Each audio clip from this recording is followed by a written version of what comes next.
Hello friends, my name is Theo, and today in this exciting Easilly Media quick tip / tutorial, we'll be taking a look at how to reduce or even eliminate the flicker in these PWM LEDs and Christmas lights. This happens in slow motion footage all the time, but it also works for fluorescent lights, time lapses, lots of things. It's a very versatile tool to have in your bag. We're going to do two different ways of doing this, and we can even combine them together to make something even better. Your mileage may vary using this technique. In this video, we're using some pretty much worst case scenario footage on this. So even if you see in the before and after how the difference might be a little bit subtle, it's still worth trying out, especially with more conventional flickery footage, especially things from fluorescent lights and that sort of thing. But before we get into it, quick little shilling. I'm working on a huge course for Davinci Resolve 17 that's taking up so much time. And if you want to be notified on updates on that, just put your name and email in the training section of Meisner.media, and you'll be signed up for updates on that. There may be a beta coming out one of these days. There may be some discounts on there.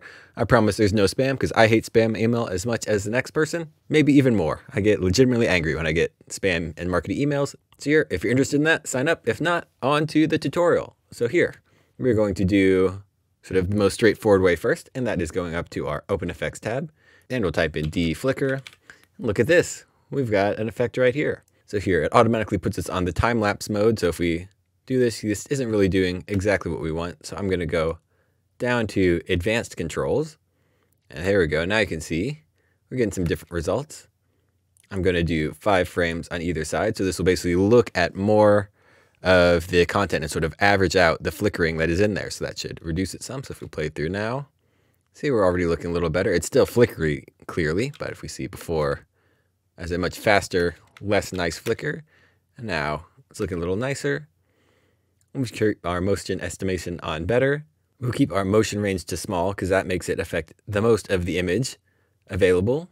Basically, all of this stuff is looking good. So you can see, if we bring up a side-by-side view, I've got version and original selected. So here, let's zoom in and close some of this stuff off. We see, play through, it is slightly better. Especially you see there's more high frequency stuff. We're getting a slightly better result.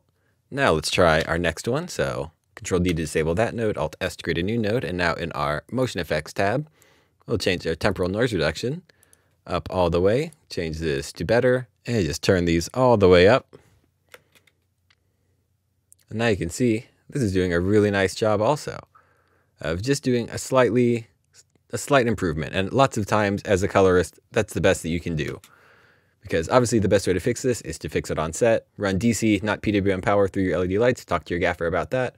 But, we don't always have that option. And sometimes you don't see it on the monitor. And now you can see if we turn both of these on at the same time, play it through, your poor computer will get a little mad at you. But you see this is getting a really nice result. Much better than before.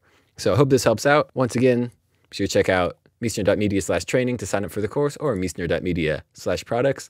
Look, we've even got a category selector, so you can just select free stuff and sign up for that as well. Wow. Grading tools. You people, look at this. So, I hope this helps out. Once again, I've been Theo with Meisner Media. I hope you have a great day, and I will see you next time. Bye.